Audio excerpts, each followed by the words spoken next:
Hey guys, how's it going? Today I want to talk about 10 types of annual flowers that are super easy to grow from seed with no special equipment.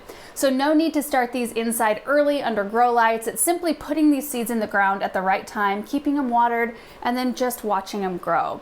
So some of these are what we refer to as cut and come again flowers. So the more flowers you cut off these plants, the more they will produce. This is a nice type to plant because you plant them one time and then you get continual blooms throughout the whole season. Of course, the more blooms you cut off of them, typically the more they will produce. And then there are crops that are kind of a single bloom type of crop. Like for example, not all sunflowers are like this, but there is a series called Pro Cut. They produce one flower per stem. So when that plant grows up, you cut that flower and then that plant is done. It's not going to produce anymore. So with crops like that, you'll want to do what's called succession planting, meaning you'll plant maybe one row of that type of sunflower, and then a couple of weeks later, you plant another row, and a couple of weeks later, you plant another row. Sometimes you can get 3 or 4 succession plantings in, depending on what crop you're growing and how long your growing season is. But that way you ensure that you've got that one row in beautiful bloom all at the same time. Then that second row will be after that first row. So you just lengthen out your season, your flower season, whether or not you're cutting them or just enjoying the blooms in your garden. If you plant a little bit at a time as you go, then you'll just continually have a crop looking great. Before we get into the list, a few details. All of these plants really do prefer full sun, which means a 6 to 8 hour block of sun. You might be able to get away with fudging that a little bit, maybe part sun, but the more sun the better typically for all of these. Also, I garden in a zone 6. High desert, Eastern Oregon. We typically get very hot, dry, and windy in the summertime, just so you know kind of where I'm growing these crops. Okay, so let's just jump right into the list. Number 1 are zinnias. And zinnias are probably the number 1 crop I would recommend a beginner start with if they're starting plants from seed. They are reliable, they're prolific, they are productive, they produce so many flowers. They are a cut and come again type, so you're not having to worry about planting successively. You just plant them once the soil warms up. For us, that typically means right around sometime in May, and then you just enjoy them for the rest of the season. So like all the flowers, for the most part, that we're going to be talking about today, there are a lot of different varieties in each category. So with zinnias, you can find varieties that stay really short. You can find them that grow 3 feet tall. It just depends on where you're growing them, why you want to grow them. Like maybe you want to grow a taller variety so you have really long, nice stems to cut. For cut arrangements, maybe you're doing a little border in your flower bed and you need something shorter. So it's just, there's a huge world of varieties to look into, and it's just fun to poke around on different seed websites. In fact, we'll put a few down below this video of my favorite ones that I typically order seeds from, so you can kind of take a look. There's just so many different colors and types of these flowers. It's amazing. So like I said, we do direct seed these in May, typically after danger of frost. We sometimes can get a little bit of a light frost in April, so May is a pretty safe time to plant them, right around the middle part. A few of my favorite varieties. Zinderella Peach. I grow it every year for the last several years, and I just love it. They look like a double echinacea, and they're beautiful light apricot melon color, and the bottom layer of petals kind of downturn, and then the top kind of have this fluffiness about them. They're just absolutely beautiful. Not every single one of the blooms I find in that variety come out looking the same, but most of them have that double or semi-double appearance. They get about 30 inches tall, which I really like because I really do like to use them in arrangements. They're not massive flowers. I want to say they're maybe 2.5 inches wide or so in diameter. So they're usually not a centerpiece flower that I use, but they're an excellent accent flower and a great filler. And they also have very strong stems. Now there is a variety, I don't know if it's new to me, but there's a Zinderella Lilac that I have bought and I'm going to try out this next year. Actually, I have 25 varieties of zinnias I plan to plant in 2022, but Zinderella Lilac is kind of the same form, but it's in the lilac pink family, and it's just beautiful. Next one is called Queen Lime Blush, and this one can have flowers about 3.5 inches in diameter, so quite a good size flower. Really symmetrical looking, soft lime with that blushy pink on the interior of the flower, giving it kind of a glow quality. This one also gets rather tall, nice long stems, but I find that most of all, I appreciate having a lot of lime colored flowers in the garden. Whether or not they have a little blush of pink or apricot or maybe red, that that chartreuse color really allows you the flexibility to use it in a lot of different color palette arrangements. Whether or not you're using them for cutting or you're tucking them into a flower bed, that chartreuse looks good wherever you put it. And then you have Queen Lime Orange, which I use a ton of as well. It's a really striking apricot color, and then it has the lime blush to it and kind of rosy center. It's a really beautiful blend of color, and I find I lean a lot on that one because it seems to be right when zinnias are at their peak production in the season is kind of when I'm veering into that late summer, early fall kind of those colors, that warm color palette. And the last variety of zinnia that I always try to have out in the garden is Bennery's Giant Salmon Rose. Now these are almost dahlia-esque. They can grow up to 6 inches in diameter. They're just these massive, just symmetrical, beautiful salmon colored flowers, and they can be used as a centerpiece striking flower, or you can tuck them in as a accent as well, but they have the size and the presence to really pull off being that bold accent. In terms of harvesting and vase life, if you're growing these flowers to cut them, the best way to know if your flower is ready is to take a hold of the stem about 8 inches below the bloom and just gently shake the stem. If there's any flexibility in that stem at all, really, then you know that bloom is not quite ready. You want to wait until the stem pretty much stays straight and stiff. That way you know that the flower is ready to go, and then once you cut it, you do want to use floral preservative, and you should get about 7 to 10 days of vase life out of that flower. Number 2 are cosmos, which are kind of your classic cottage flower. They have a daisy-like quality about them, but the way the plant grows, the way the leaf structure is, they have a very kind of magical cloud-like look. Very fine stems, usually very fine leaf structure. They just kind of sway in the wind. They're just gorgeous and free flowering. So along their stems, you'll see several blooms along each one, and they just kind of sit on top of the plant and move delicately. I think they're so beautiful. I really have vivid memories of cosmos from my childhood because I remember specifically, my mom liked cosmos, but she needed the specific sonata type cosmo, which grows about 2 feet tall, while other varieties will get 4, 5, 6 feet plus. And I guess I didn't realize it, but I grew a lot of different cosmos last year, and a lot of them were growing taller than I was. And thankfully, I didn't stake anything because I just didn't think about it. Thankfully, I planted them so thick that they were able to kind of hold each other up. But by the end of the season, the group as a whole was kind of leaning pretty hard to one side. They never hit the ground, but it's something to keep in mind when you're looking at all your different varieties. Note how tall they get, whether or not you need to stake them, especially if you're putting them in a windy area. Like if you're tucking them in the back of a border and you're planting a tall variety that's protected by a bunch of other stuff, you might get away with not staking. I had mine in rows in our cut flower garden, which is wide open, and we get a lot of wind, and so they suffered a little bit. We seed cosmos at about the same time we seed zinnias, so after a danger of frost, sometime in May, once the soil has warmed up, and once they germinate, they take off and grow really, really quickly. It's really fun to watch. Some of my favorite varieties. So there's one called Daydream. This one tops my list, I think, in this category. Soft pink with a dark pink center. There's something so delicate about it. It was a super productive plant. Tons and tons of blooms. I remember getting a big handful of blooms, and I took a picture of it because I was just so struck by the color. And then I used it in a canning jar arrangement that I gave to a neighbor. I can't even recall what else I used in that vase, but I do remember using that one and loving it. There's another variety called Xanthos, which is a little bit of a smaller plant, and it produces these very soft lemon yellow flowers. And when you pair that lemon yellow with the kind of sagey green fine leaves that plant has, I just thought it was such a beautiful combination, the leaf and the flower. Like, we didn't need anything else in a vase, just Xanthos cosmos. Then there's one called Fizzy White, which does grow quite tall, and this has just got a very unique appearance to it. These flowers can be upwards of 4 inches in diameter, so pretty good size, and they're semi-double to double. Not every single flower will look exactly the same, which I kind of find fun and exciting about the plant. But they have, like the double ones, have overlapping petals on the outside that are kind of pleated, and they have zigzag cut edges, and then the center is very fluffy. It just has a very different look to it. A new one I'm trying out this year is called Apricot Lemonade, which would remind you a lot of the Distant Drums Rose, which has been so popular over the past a lot of years.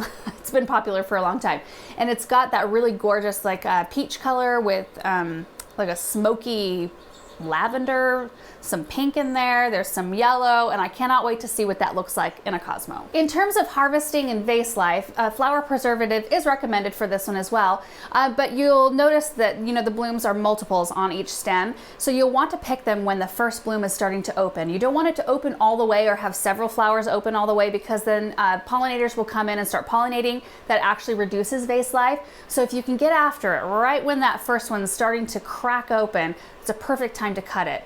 And so, you know, that first one will fade the fastest, and then the ones along the rest of the stem will open over about the course of a week. And each bloom will typically last 4 to 6 days in a vase. So while it doesn't seem very long, you still have more to look forward to along that same stem. Number 3 are sunflowers. And I find this to be a really exciting and interesting category because there's always new varieties. You might think, oh, sunflowers, you know, the typical yellow, and there are a lot of common varieties within each of these categories, but there's also always new ones and tons of different ones to explore. I mean, you'll have your varieties like the mammoth type that will grow 12 to 15 feet tall. Maybe there's other varieties that get bigger that I don't even know about, all the way down to your dwarf type that are really great for containers. So it just depends on where you want to grow them and what kind of application, you know, if it's for containers or if it's for your flower beds and you want a lot of color out of them, or if you're growing them to cut, like the Pro Cut series I mentioned earlier. You get one bloom per plant, but those plants are bred to not have pollen, they have a great vase life and all that sort of thing. So it just depends on why you want to grow them and what you're growing them for. So it definitely merits really looking into each variety and learning about what that one will do in your garden for you. I think that they're really great crop, especially for kids, because the seeds are so easy to handle. They're a lot bigger than a lot of the other seeds that I'm talking about today. So they're easy to, you know, see and to count and to plant in each hole, and they grow so fast. It's like one of those crops you can put a ruler up next to and just chart their growth every single day. So I think it's a really exciting one for kids to get involved in. In fact, some of my favorite varieties, Sunspot. And I say that one because Benjamin had such a good time. We grew 2 big rows of Sunspot leading up. It's in our cut flower garden, leading up to where our cut flower shed was going to be. It's sitting there now, but it wasn't there when we had the sunflowers growing. And they typically, I think packages will tell you, they grow to 2 feet tall. Ours typically get taller than that, about 3 feet tall, but still that's a fairly small sunflower with huge flowers that look like they belong on much taller plants. So it looks very like magical, kind of Willy Wonka-esque in a way. So they have these huge faces with this row of petals, bright yellow. They produce a ton of seeds, and Benjamin had the best time cutting those sunflower heads off and just setting them on the ground so that the birds can come and eat the seeds. And it was such a fun way to bring him in and make him interested in what was going on out there. Autumn Beauty is another one that I absolutely love because of the color. I mean, it gets rather tall. So if you have these planted somewhere exposed, staking is definitely recommended. Otherwise, it probably, once they get to their full height, will want to fall over. They produce a ton of flowers per stem. Each flower has a really long stem in and of itself, so great for cutting. And you'll find them in the same plant an array of autumn colors. So bronze, orange, yellow, like that smoky pink, purple, just a gorgeous mix. They do produce pollen, so they're really good for pollinators, but you do want to take that into consideration if you are cutting these blooms to display inside, because they will drop a little pollen on the surface where you have them. Usually that doesn't matter if you're making arrangements for outside, but it's something you'll want to consider for inside. Which kind of brings me to the Pro Cut White Knight. So in the Pro Cut series, you do have to succession plant this one. So in our area, we can typically do one seeding, 1 to 2 weeks later do the next one, and then I can do that 4 times, well, 4 times total, so 4 crops. Sometimes planting as late, we're planting in July, and we typically can get some flowers out of them. They usually grow about, I want to say 5 to 6 feet tall, beautiful, just I don't know how wide that is. 8 inches, 8-inch flower, maybe a little bit bigger. Creamy white petals with a chocolate center. And the Pro Cut series, they don't have pollen, so they're great to use in cut arrangements. They typically last a lot longer. And the White Knight variety, particularly, I grew like the White Light, which has a very light colored center. Beautiful, but that one tended to flop for me a little bit more. I probably should do a better job at staking all of mine, but the White Knight stayed up a little bit better. And my favorite new variety that I tried last year is called Lemonade. They produce the most unique fully double flowers, about 7-8 inches in diameter, just a very vivid lemon yellow, nearly pollenless. So they had hardly any pollen in them. I could bring them inside and not worry about where I was putting them, and they just looked different than anything else I had out in my garden. And that's why I love this category. Well, all of them, as they're producing these new varieties, it's so fun to try them and see how they do, what the growth habit is like, what the flower color is like, how long they last in a vase, all of those different things it's fun to experiment with. And kind of an interesting thing, I didn't realize that you could cut and fry the flower buds. I've never done that before, but I keep seeing that as like an added benefit of growing sunflowers, and maybe I'll have to try that. They say the flavor is bittersweet, and that you can use, of course, the petals in salads and desserts and things like that. And of course, you know, the ones that produce seeds, you get your sunflower seeds. In terms of harvesting and vase life, you do want to cut these when the first petals are just starting to open up from the bud. Instead of waiting until the flower is fully open, you can totally do that, that's fine. Definitely strip the leaves off the stem either way, because that will help extend the vase life. But a fully open sunflower just won't last as long in a vase. When you cut them when they're just starting to open, they will continue to open after you cut them, unlike dahlias. Dahlias, you have to cut them at the stage where you want them, they look the way you want. But sunflowers will continue to open, and then you can kind of enjoy that process of watching that, and then you enjoy them longer in the vase. And typically you don't need to use any floral preservative for sunflowers. Number 4 are Tithonia, or Mexican sunflowers, which are probably the brightest orange flower I have ever grown. I am not sure why I don't see them grown more in my area, because they are the perfect annual to grow here, because they like it hot, dry, and poor soil. So if you have a situation like that, it might be a really good one to try. Definitely a back of the flower bed sort of plant. It grows anywhere like from 5 to 6 feet tall very quickly. But they are just pollinator attracting plants. Like, you'll see honeybees all over them, and they bloom for a lot of the season, probably about midsummer all the way through fall.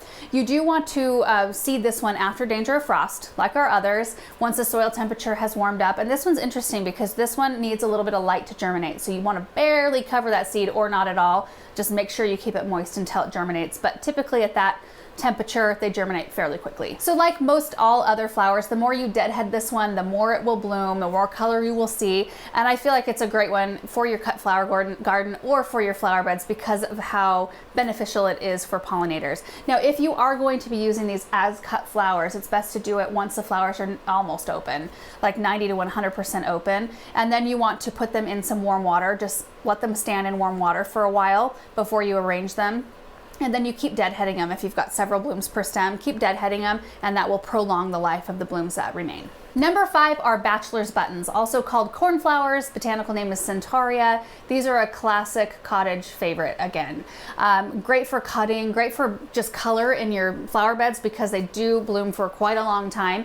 You can make 2 succession plantings of these 1 month apart from each other, but these are more cold tolerant. You can start these earlier in the season. Typically a light frost doesn't bug them. Mine are still going. It is the middle of December, and my plants still look really great and have buds. I don't expect them to bloom because we're supposed to get snow here really soon, but the fact that the plant is holding up to that kind of gives you an idea of what they can take in the garden. They're a great one to have because they're a wonderful cut flower. They're also a great dried flower. They're an edible flower, and they have such pretty colors, usually pinks, whites, blues, purples, all the way to like this black color. I grow one called Black Magic.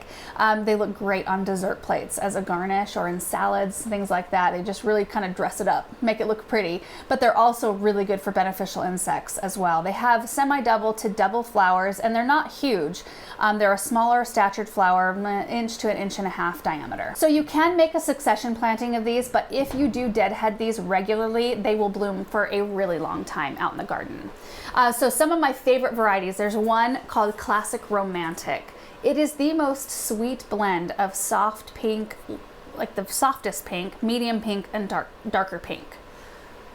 I don't even know how to explain it, but beautiful coloring. Kind of reminds you of the Daydream Cosmos, actually. And then, like I mentioned before, there's Black Magic, which is a fun one to grow. Dark, dark plum, like almost black.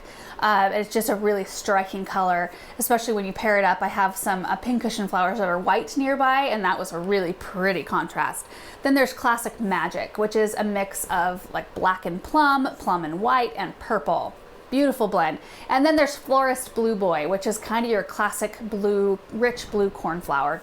Gorgeous. If you're using your Bachelor's Buttons for cut arrangements, you'll want to cut your stems when the blooms are about a quarter to half open, and they typically have a vase life of about a week. Also, Bachelor's Buttons will self-seed. I should have mentioned that earlier, but the plant that you have this year will not survive the winter, but if you leave it up or if you save the seeds, you know, it'll self-seed and drop those seeds in the same general area, and they will continue to come up. Number 6 are Calendula, also known as common marigold or pot marigold.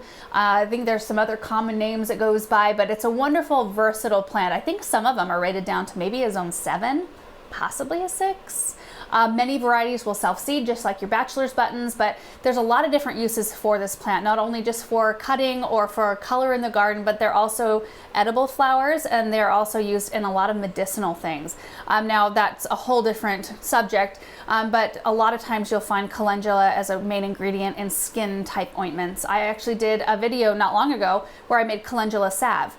So I harvested calendula from my plants and made a salve, and you know, when my son Benjamin was really young, he used to carry around a little stuffed toy in his mouth a lot, and so he had dry skin because that stuffy would get, the lovey would get a little wet and then sit on his skin, and so I used the calendula salve on it and it just cleared it up like that. So it's just a really wonderful plant that way as well. And there's a lot of pretty varieties to pick from, and they're super easy to grow. You want to plant this seed again once the soil warms up. So after a danger of frost, sometime usually for us mid-May, and you can make 2 to 3 succession sowings of this one, a couple weeks apart from each other. That way you have continuous flowers going on. There are some types that will continue to flower all the way throughout the season. I've planted Lady Godiva yellow and orange. Those are only available as plants, but those bloom from the moment you put them in the ground until, well, I have some in my greenhouse right now that are still in bloom.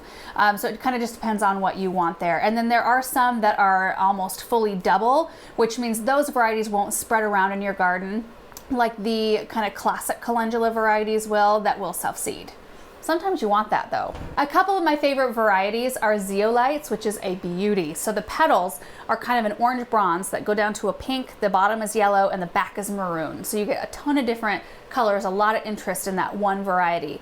And another one that I've had really good luck with is the flashback mix, which is a beautiful blend of colors. So you get a lot of those kind of the warm palette colors, you know, the oranges and bronze and yellow and deep yellow, maroon back on the petals on this one, and they have semi-double to double flowers. There's a huge percentage of them in that mix.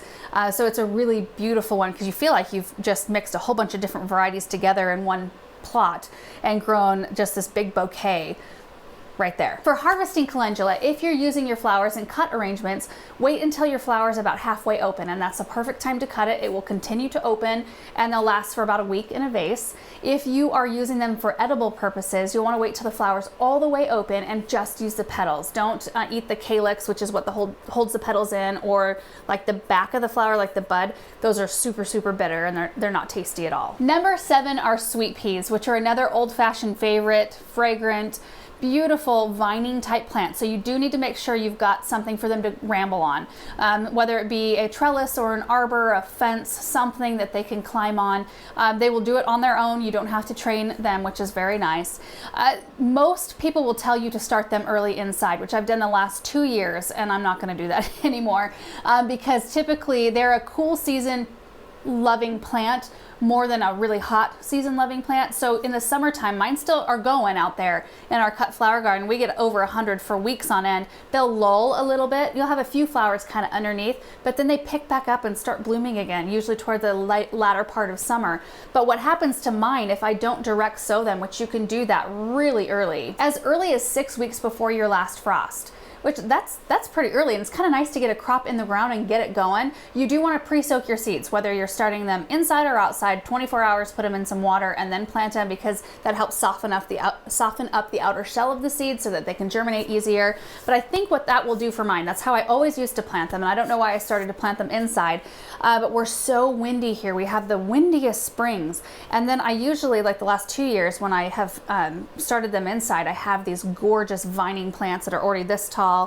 look beautiful. I plant them out and then they just get beat to death by the wind, and I lose about half my crop usually, and the other half, it takes them weeks to rebound. So I'm thinking I'm going to go back to starting them, direct seeding them outside. It's what my parents and grandparents have always done, and I think that I'll have a tougher plant that will maybe start blooming a little bit earlier, just because they're used to the environment that they're in. That may not be something that you need to do. You may still want to start yours inside, because that oftentimes is the recommended way to do it if you live in a more mild climate. Either way, they're easy to grow once you've got them in the ground and they're, you know, they've taken hold and rooted in. And there's a lot of different series of sweet peas as well. So if you plant it right, you can have all kinds of different sweet peas with different colors. Like some of the new ones are really ruffly, some have streaking in them, some are bicolor. There's just so many to choose from, and some are more fragrant than others as well. But if you plant it right, you can have blooms at multiple times. There's some that bloom a little earlier. There's some like the Spencer series. All three of my favorites come from the Spencer series that require 12 hours of daylight in order to start blooming, which they get here, but it typically makes them a later blooming variety. But there's also like the Elegance series, which are bred to tolerate more low light and more cool temperatures. So those are the type that will extend further into maybe the fall or blooms earlier in the season. And then there's the Mammoth mix, which are bred for drought and heat, which great for my area. Also, it is recommended, whether or not you're starting your sweet peas inside or outside, to pinch back your seedlings once they've reached about 8 or so inches. And it feels wrong to do that. It's hard to do that because you've tended this beautiful plant and you want to just let it grow. And you can, but you will get a denser, fuller, more floriferous plant if you do pinch them.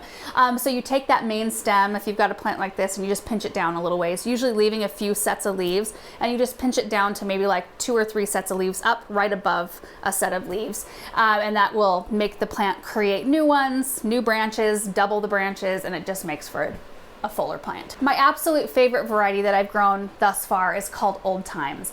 It is so fragrant. I can smell that sweet pea from a great distance. It just perfumes the air. Absolutely beautiful color, very soft pastel kind of creams and lavender blue. It's a beautiful one, and they have very ruffly blooms. So 3 or 4 ruffly blooms per stem. It's a great one to grow. I grow it every year. There's one called Royal Wedding, which has a very beautiful large white blooms and very fragrant. And that's just a nice one to have because I like to have a pure white bloom as an accent flower mainly in arrangements. Then there's one called Blue Ripple, which is not as highly fragranced as the other ones, but the color is beautiful. It's just kind of streaky, striped lavender blue, kind of saturated in color, and just a really beautiful flower. 3 to 4 larger flowers per stem. For cutting, you want to harvest them when about half the blooms on the stem are open. So if you've got 4 blooms per stem, harvest it once 2 blooms have opened. Hey, Russell.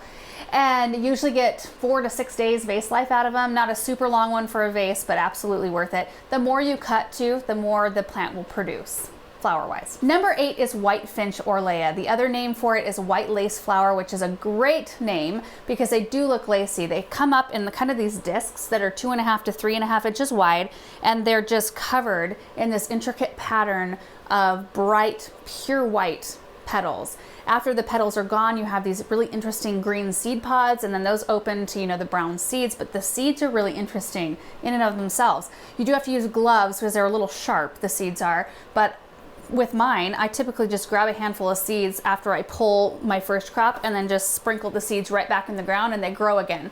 That is the thing with this one. You do need to make 2 to 3 successive sowings of this one to have blooms all the way throughout the season. Most people will tell you it does not do very well in the heat. It stands up really well for us. So it could be a water thing too. Ours gets very consistent water. So I think so long as you're keeping the roots cool, maybe the plant does a little better, but the plant itself will peter out a little bit. So especially if you're using it, for cutting, you do want to make 2 to 3 successive plantings, maybe 2 weeks apart from each other for more color. But these you can sow earlier because they can withstand more cold. So you can see these right alongside your Bachelor Buttons a little bit earlier in the spring than most everything else. I did notice there was a difference in vase life depending on when you cut the White Finch Orlaya. So you want to cut this one when it's about 75% open. There's no hint of pollen. The bloom is still pure white. You will notice it start to not look as fresh on the plant. Skip those, use those as dried specimens, and you can wait until they're completely dried to cut them and use them for a dried arrangement. Just leave them right on the plant if you want, but do make sure that there's no pollen present, that those petals still look really crisp, really fresh, and that's the time you want to cut them. Number 9 are marigolds, which are your old-fashioned standby annual that so many people grow. This is another category that's really exciting because there's a lot of different varieties and new ones coming out all the time that are really fun to try. They are edible.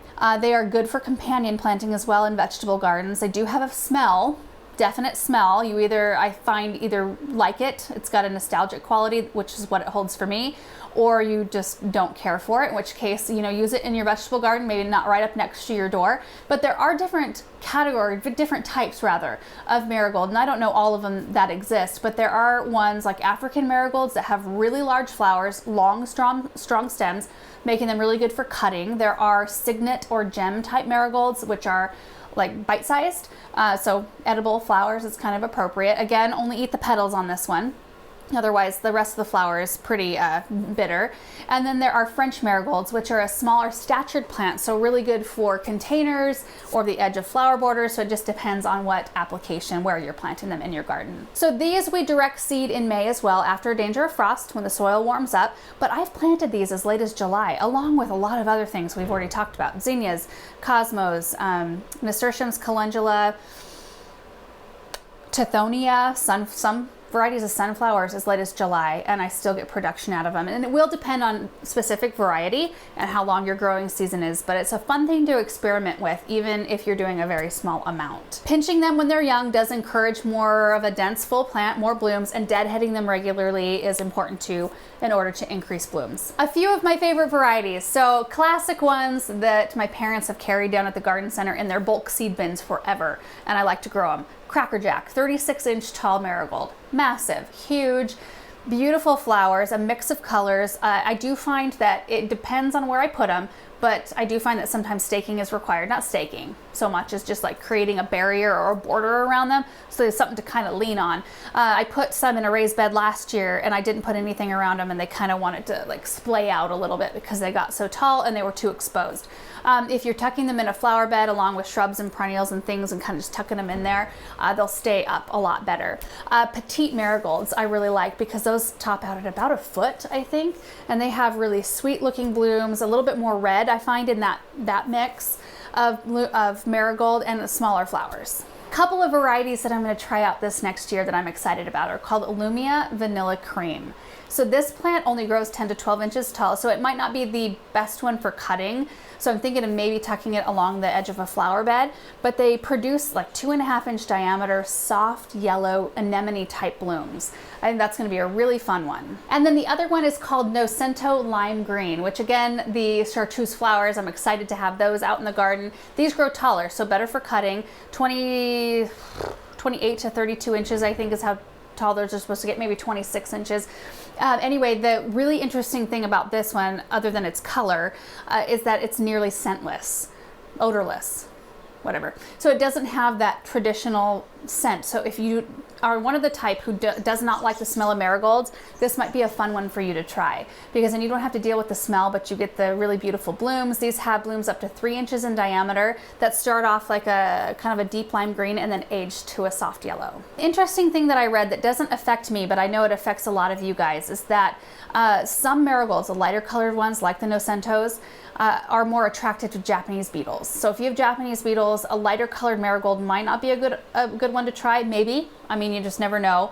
Good thing seeds are most of the time fairly inexpensive, and so if you're wanting to experiment, see what happens, that might be a good one to try out. And you want to harvest these when the flowers are open, but the centers are still fairly tight, and they typically have a really long base life. Number 10 is Phacelia, or bee's friend. Now, I've only grown this one season. I grew it last year, and I'm so excited about it and how it did for me that I just wanted to share my experience. It's such a unique looking bloom and plant. It looks like nothing else that we've talked about thus far. So the blooms on this one look like a fern kind of unfurling. What is that called when they're all a fiddle? I don't know. You know, when it's all curled up? It looks like that, but it's like starting to open, and it has soft periwinkle blooms along that curve that smell like grapes. and the leaf structure, they look like fern leaves. They make for a really excellent cut flower. In fact, I made a few arrangements this season. I'm really bad about getting my arrangements moved out of the house quickly when they start to peter out. And so they end up sitting around for like days longer than they should.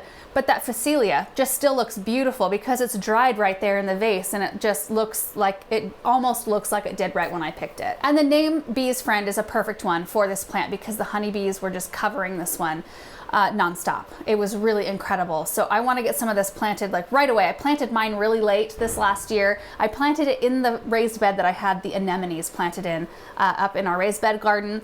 So I had to wait till the anemones were pulled in order to plant this, but you can seed this one directly in the ground as soon as you're past the danger of frost. And it still came up great for me and bloomed great for me. In fact, if I went out right now, we might still be able to see some flowers on it mid-December. So very cold tolerant and tough. To harvest these, you cut the stems when the flowers are just starting to open, and you'll usually get a week to 10 days vase life out of them, or you can just leave them in the vase and let them dry right there. They'll look great. And that's it, you guys. That is my list of 10 annuals that are super easy to start from seed without any special equipment. It's just fun to talk about all the varieties. I know a lot of these are fairly common in terms of, you know, they've been around forever. A lot of you guys have probably already grown them, but there are so many varieties within each category. It's fun to learn about them. I love to talk about them and share my experience. I love to hear from you guys what you're doing and growing and what you've found. And it's fun to learn what becomes the standby for each one of us because it's different, you know, depending on color or bloom shape or whatever. You know, some people really like doubles and some people really like single flowers, and it's just fun to see all the differences out there. So anyway, I hope this video was fun just to learn some new varieties maybe, or helpful to those of you guys who are just starting out. Definitely give any one of these seeds on my list a try, and I think you will have really good luck. Thank you guys so much for watching, and we will see you in the next video. Bye.